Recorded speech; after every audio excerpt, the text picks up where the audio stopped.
Too many thoughts on my mind, I can't sleep at night, so I just keep writing. I don't need no help, I don't need opinions, so don't waste my time then. I just been living online, my city don't show me no love and that's fine. Fuck local radio stations, I got more plays than all of these rappers combined. I'm going again, I've been going in, I'm fed up with so many things. I gotta just let it all out, I'm talking about the shit they've been talking about. Telling me I should do this, telling me I should do that. Telling me things about rap. Talking the truth and that stab in my back, they will knock me off track, people below. I've been keeping real, I've been doing what I feel. I've been out here trying to kill every beat, I know I will. Everything I'm working on, every night another song. They've been quiet all along, they gon' notice when I'm gone.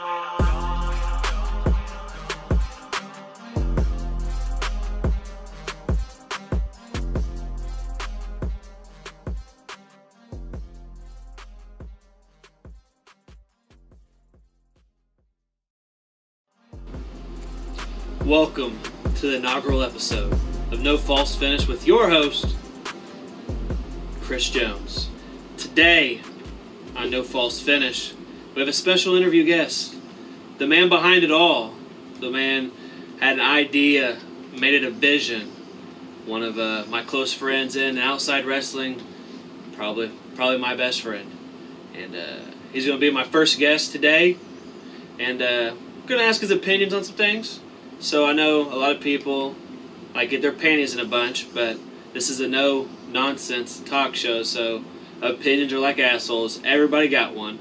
So let's welcome my guest, Josh the Fletch Fletcher. Representing today. Representing EBW. How are you doing? Good. All right, we're going to get right into it. A little sore. But Yeah.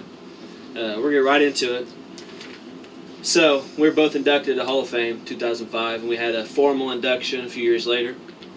And one of the things I want to ask you about is, you mentioned when you got inducted to the Hall of Fame that you were inducted based on your creativity alone. I think that's a lie. okay. I think you lied to everybody when you said you're inducted based on your creativity alone, because I've thought about it for a while. I can name maybe 5-6 matches that were 5-star. I think you were inducted based on your matches and your creativity. Like, you got to think, you had a match with Cynical 2005 where you turned heel.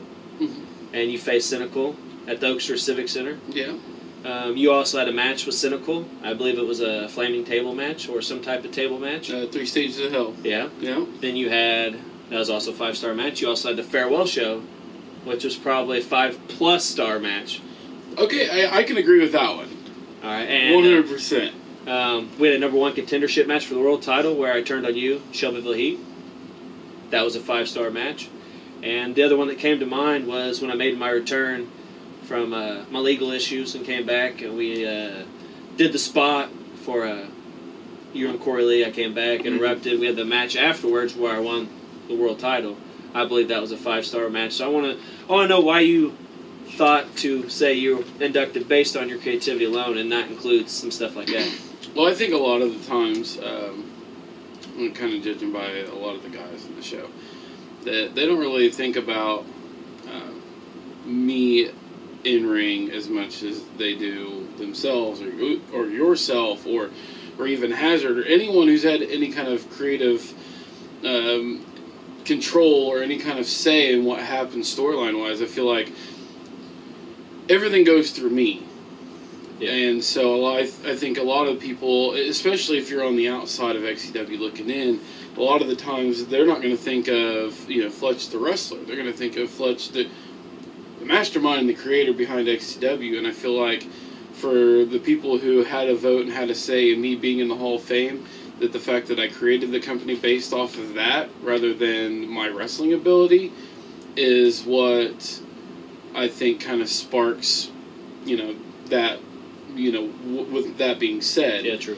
And then on top of that, I do feel like, especially at this state in the game in 2018, when you're looking at guys like Brendan Stickle, who he's been in XCW for a while. Yeah. But he's kind of a resurgence in the last year since our comeback show. Kind of came more into his character. Right. And guys like him and Jason Arcane. And I'll even throw this out. Patrick O'Reilly. People can say what they want about Pat. But lately, the guy's stepped up his game. Yeah. So you got guys like Jason Arcane and Tyler Skaggs and Patrick O'Reilly who are coming in fresh guys. And in my opinion, a guy like Jason Arcane has more in-ring ability and more in-ring talent than I ever have. I know I started out at a different time where it wasn't as, there wasn't as much training. There wasn't as much put into, character and production and so on. But I feel like at this point in the game, they're coming in to be better than us. Which is fine, in my opinion. All right. I guess that makes sense to me. We're going to jump in to another one. What do you think the current state of XCW is? Because, there's a lot of people that are still high on it.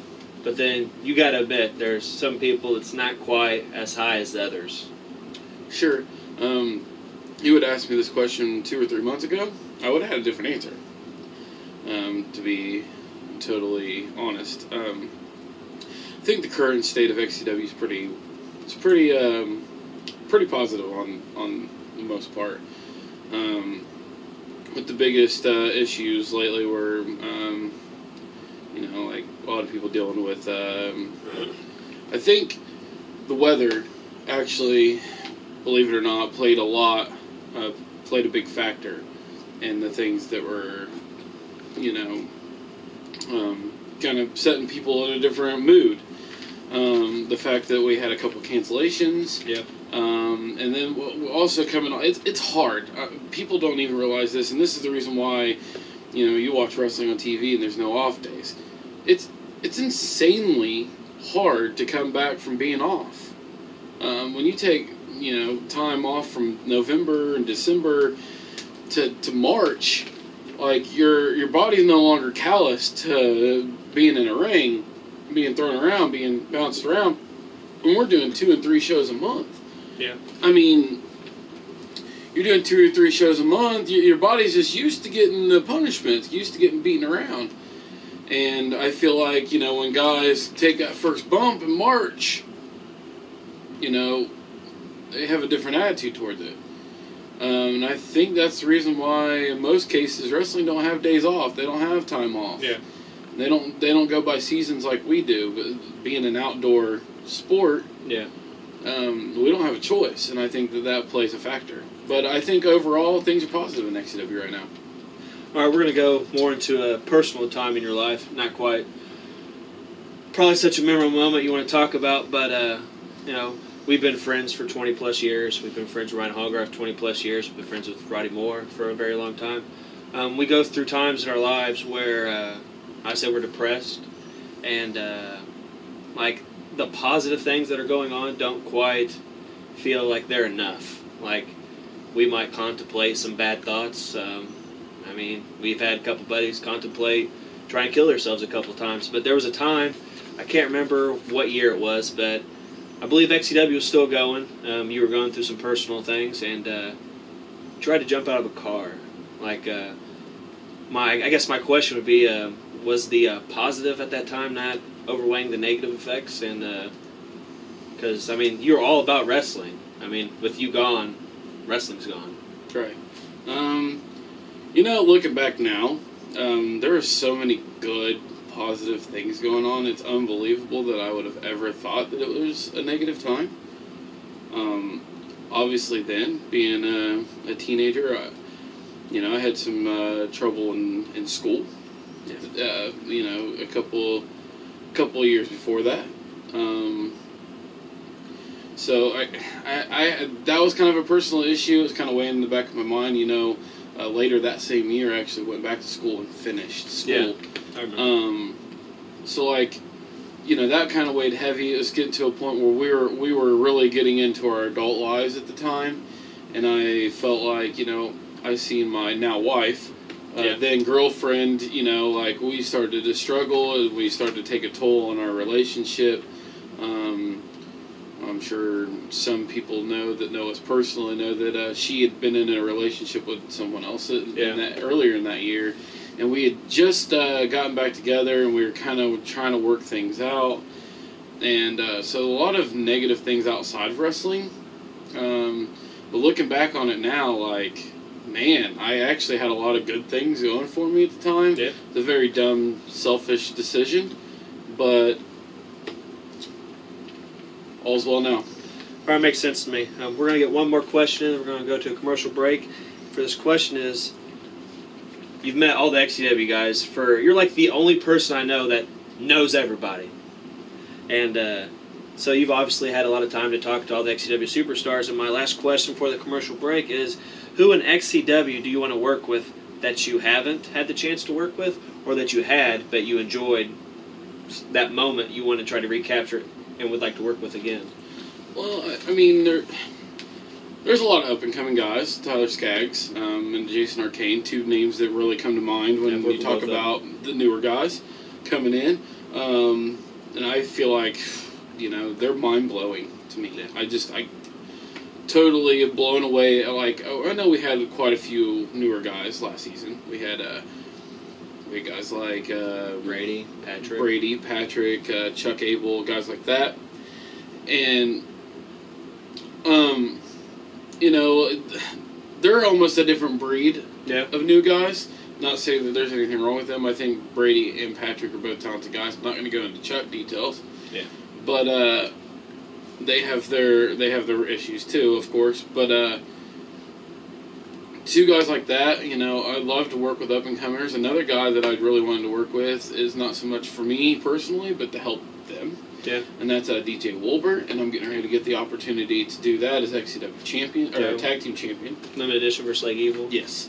So I'm really excited to get to work with him. I haven't got to work a lot with Void. Yeah. So I'm looking forward to having the opportunity to work with Void in the future. And then of course I love working with yourself and Hazard and some of the old vets. But as XCW5 is getting ready to tell us, there's an old family feud that hasn't happened yet. We've met in the ring a couple times, but Fletch versus Brendan Stickle. I have not wrestled Brendan Stickle one-on-one. Okay, on that note, we're going to save that for have a little food for thought, and we're going to cut to a commercial break.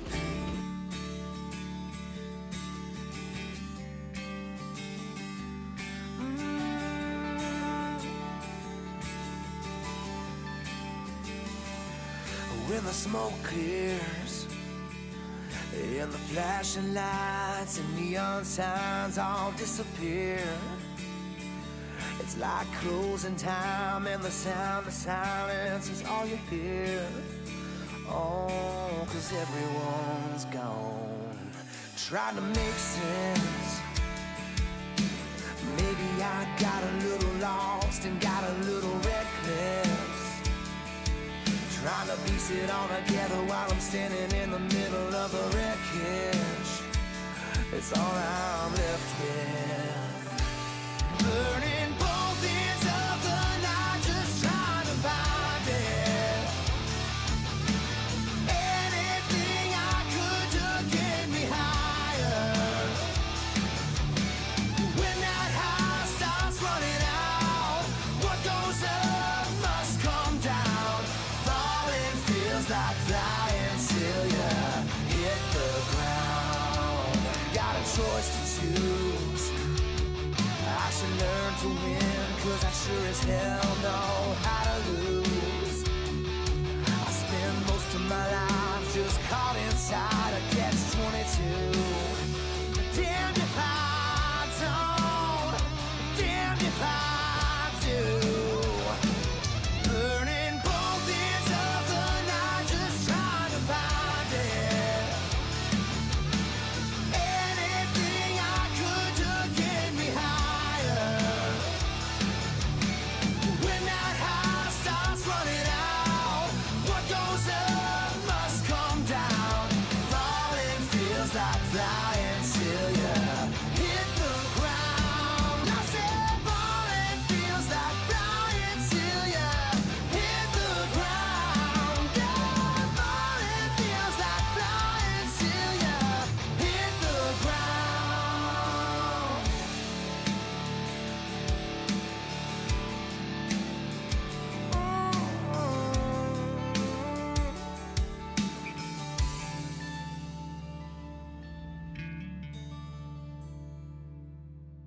After being in a pod for 24 hours, I would be tired, I'd be miserable. 1, 2, 3, that's it, ring the bell. You got me XCW Tag Team Champions. It was over, and I didn't even see it. Oh my God, look at this. We have new tag team champions, ladies and gentlemen. The limited edition coming away with it.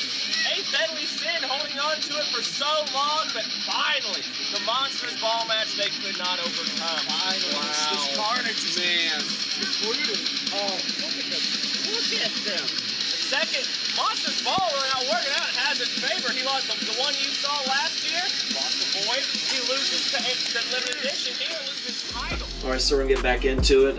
I asked you a question about personal time in your life, and we're gonna get into a characteristic. Like, I've known you for a really long time, so I know how to take you on a personal level outside wrestling. A lot of people would say you have a short fuse, and my question is, do you think you have a short fuse, and how do you think that affects the way you conduct yourself business-wise? Short fuse in the past, definitely. I feel like my short fuse has maybe gotten longer in the last few years. I've been a lot more understanding than I was. People have to understand that XCW is not just a thing I do on the weekend. A lot of guys behind the scenes, Brendan and Hazard and Aaron and other guys, know how much time I put into XCW on a daily basis, not just like a weekend basis, you know. And it is frustrating to me to see guys, you know, who don't take this seriously and don't put their all into it, because they have to understand how much work and how much time I put into it versus the twice a month that they're asked. Yeah. And I feel like, you know, 2 months or 2 days out of the month is not a whole lot to ask of people. Yeah. And when you get a response like, you're taking up my time, I don't think people understand that. I think that my short fuse has gotten better over the years. Yeah. And I've been more understanding. I don't know if it's exactly a short fuse as much as it is that I'm a perfectionist and I want to put on the best production value I possibly can. You're a perfectionist. Put on the best show, right? Put on the best show possible. A lot of people think like you're the biggest critic they have to deal with, but on a personal note, for me, I think they should be the biggest critic they have to face, because when it comes to me, it comes to my match, when something's messed up, I'm my own worst demon when it comes to that. I'm a perfectionist. There's a lot of guys like that. I'm my own perfectionist, so it completely understand where you're coming from on there. The next two questions, just a one-word answer. Who do you think's the worst XCW superstar ever? Hands down, Nemesis. All right, makes sense. Who do you think is the best XCW superstar ever? Not including Dylan Bostic's post-XCW career. I was going to say, XCW career, Dylan was the shits. Let's not toot his horn here, but this guy named Chris Jones. Who do you not want to work with again, whether it be in wrestling, outside wrestling, companies working together, or in the ring? Who do you not want to work with again? Well, the obvious answer here would be Justin Parsley. That's not true. I would love the opportunity for Justin to come work in XCW. Yeah. So he's not the answer here. Guys that I don't want to work with ever again would be Vapor. All right. Makes sense. He hasn't been the best of friend to us in the past. Right. If XCW ended tomorrow, like we just closed doors, who do you think would still come around? I think quite a few people would still come around. Obviously, the first name that comes to mind, no offense, is Hazard. That would be my guess. He's probably around the most outside of XCW now. But obviously there's going to be more guys. Yourself, Genocide, Brendan, a few other guys. Pretty much the XCW core, so to speak. This guy right here. None of us would be here if it wasn't for him. A legend of backyard wrestling. As much as we love it, if it wasn't for him. 8 years of my life. Started this with him a long time ago. I did this way before I even knew him, with Parsley and everybody. And the reason why I have everything I have now is because of every single one of you. Because you guys are my family. XCW is always family. No matter what, he's my friend. He's my friend. These are all my friends. You guys aren't my friends. Yeah, fuck you. You're my brothers. There's a difference, because everybody knows my mom and they know my dad. They're not the best of people. I moved out. He gave me a place to stay. I graduated high school because of him. You mentioned Justin Parsley, and we're going to jump right into that. It's well known. I have a pretty good relationship with Justin Parsley. Probably a better relationship than most people have that are in XCW. And you're obviously not as close to him as I am. But what is your honest opinion of Justin Parsley? I think personal and professional level. I think that Justin is he's an untapped genius. To be completely honest,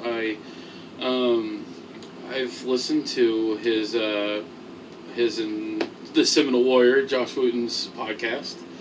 I think they've gotten a little off topic lately. It was way better the first episode. The episode with you is absolutely breathtaking. I think it's genius. I think a lot of his writing skill from him, the UIW days and the BYWE days, I think, are genius. I don't think that they were executed correctly, which is one of the reasons why XCW was started in the beginning. Yeah. I feel like a lot of things weren't executed. It was either cut short, or he didn't have the correct people in the correct spots. And that's. I'm not saying that I'm perfect and I've had people in the right spots at the right time either. I mean, I had a team called Hardcore Deliverance with Drago and Brandon Hobbs. You don't think I could have used Brandon Hobbs better?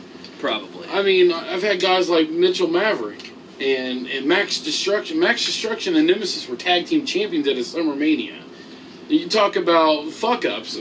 I've done it. That was a terrible idea. But on a personal level, Justin and I have never seen eye to eye. I think maybe it's an ego thing. I don't know. I don't necessarily look at myself as an ego guy. I always think I'm pretty modest. I take a lot of consideration in what people want, and people, at the end of the day, it's my show. I do what's best for our show. Yeah. But I feel like the biggest issue with him was ego. He likes to be the one running the show. That's fine. I understand. I've always wanted to work with Justin on an XCW capacity. He's given me the opportunity to come and work with him and help build his brand. He's never given me the same respect to trying to do the same in XCW. Yeah. And I wish that, there's been 2 or 3 times we were super close and things were going to happen. And then they just fell through. And they fell through, unfortunately. All right. Next question. It's kind of an easy one. Well, it might be easy for some people, but I've known you for a really long time. Anybody that knows Fletch knows Fletch is an ass man. I've had plenty of females in XCW. The people want to know who has the best ass. People want me to say Emily Moore, right? I didn't say that. I want the truth. Because I'm married to her. I want the truth. I don't care if you're married. So we got a long list here. We got Lil Wicked K, we have Fago, we have Michaela, we have Allison Moss, Jerica, we have Sarah Dake, Vivian, we have Sarah, we have Venoms, we have Ivy, Chastity, we have Karen, your sister. Let's not go there. If I was answering this question, I would have to take her under consideration. I'm just saying. Well, to be totally honest, I'm going to say, sorry, Brandon, Vivian. Yeah, it's pretty good. And, not that I'm ever going to act on that. I mean... But, you mentioned... Don't think I could deal with the attitude. You mentioned one person in my next question.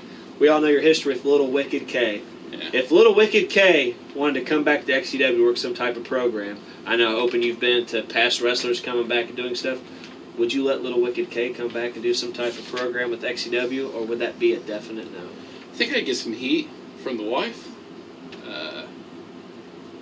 She's not exactly her favorite person, but I would be open to letting her participate. Interesting. All right, so we've been doing some old star stuff, so to speak.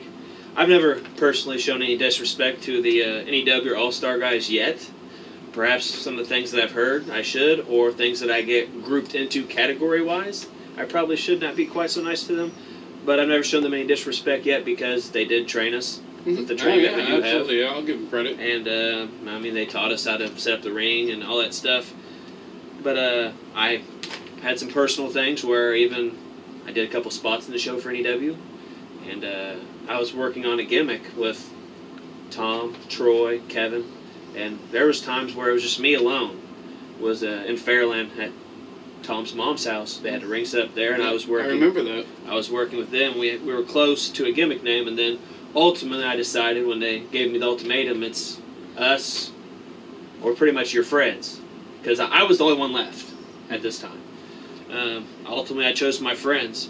So, what are your true feelings towards All-Star Pro Wrestling and NEW? Because you practically grew up around these guys. Oh yeah. These were like people around that hung out around my parents when I was younger. So, and we know that my uncle, Mr. Keith Rock, has he participated as a referee and helped actually jumpstart New Era Wrestling in the beginning.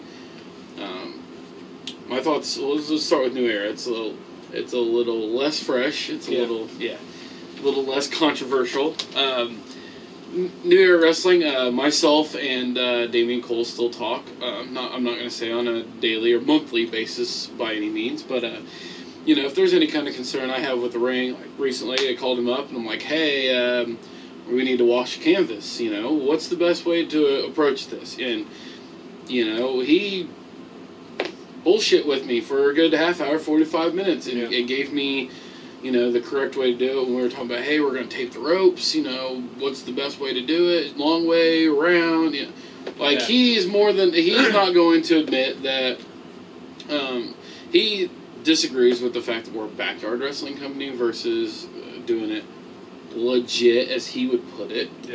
But he doesn't discourage, he doesn't look down at us. He has always given us nothing but respect, even rented his ring to us so that we could do Glory Reunion last year.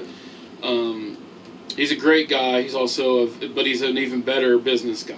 Yeah. And that's the reason why we got the ring. But I'm not going to say anything negative about New Era Wrestling as a whole, or the guy who's in control of operations, Damian Cole. Yeah. As for All-Star,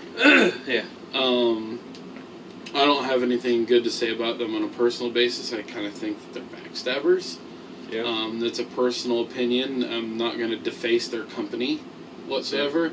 I think All-Star has an amazing show. I've always said that. I will still say that. No, I don't get to see their product today. I don't really know, within the last year what their product looks like. Yes. But from the year that I was there, they were absolutely awesome. Like, they put on killer shows. They had killer talent. They look great. They put on a very, very tight show. I just think it comes back to Justin. They have ego, and their ego is they want to run everybody else out. They want to put. I went to all their production meetings. Okay, for almost a year straight. Yeah. I was the announcer. Me and Hazard did color for him, and DVD production, so on and so forth, which I did for free. I may add, never got a dime. Did it out of the best interest of the sport. Even though they, in my opinion, intentionally came in, drove our wrestlers away from XCW when selling us the ring, and then also giving them the ultimatum of one or the other, even though they know that they just made $1,000 off of us by selling us a ring, which they then later bought back and then never paid for. So there's a lot of sour grapes between the two of us. They feel like that I defaced them, or I have negative things to say about them on a social standpoint. And no, I don't. I'm not going to deface the value of their company or their skill or anything about the company as a whole. I think they have a great show, but the two individuals on a personal level are Satan's brothers. understandable. You know, I know what you went through, and kind of some things involving me due to my legal issues and stuff like that. But we're gonna get to a personal time for me. We both know towards the end of high school. You know, we both know my mom very well. My mom's an alcoholic. She never was able to take care of herself. And towards the end of high school, I was going through a rough time.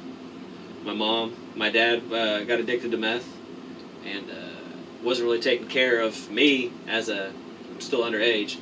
And at one point in time, you let me live with you. And contrary to popular belief, rumor was one of the reasons you let me live with you is to keep an XCW star in the show. Now, I guess my question would be for the people watching, because I know certain people will watch this down the road. Did you have me live with you practically to keep me an XCW show, or do it out of the kindness of your heart as my best friend? Yeah, I don't think XCW ever came to mind, as a matter of fact. We were doing our thing, and I feel like knowing you and the way you are, you would have found a way to do XCW regardless of the position. So I don't think XCW ever came into play. There was also a time that I let Vapor live with me. Yeah. You know, he was living in a homeless shelter. It was a completely different scenario there, but there's been plenty of times. There's even a time where Cynical lived with me. Yeah. And none of which I think were closely related to XCW. All right, we're going to go one last question real quick before we end part one of the controversial interview of Fletch on No False Finish with Chris Jones. And this last question I'm going to ask you, how much longer do you think XCW can go? Well, to be honest, I think when we purchased the ring last year, we actually had the ring 1 year yesterday, officially, which is ironic. I told everybody I wanted at least a 3-year commitment. Once the ring was purchased, it's going to take that to make sure that the ring is purchased, bought off, and has its time. But this year started a little rocky. We're not in a bad place right now, but I could see very well the end of XCW being maybe at the end of the 2020 season, maybe. At least through that. I see 2018 is obviously going to finish. We're doing a great job, and I think that we could get through another year. If we can get through a year after that, you know, even if it's a limited year, I think we'll definitely get our value out of XCW at that point.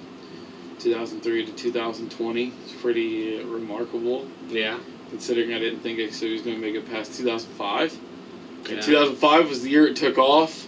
Mm-hmm. So, and then, you know, we also did a farewell show in 2007. Yeah. And then we did until the end in 2016. But XCW hasn't run its course. I think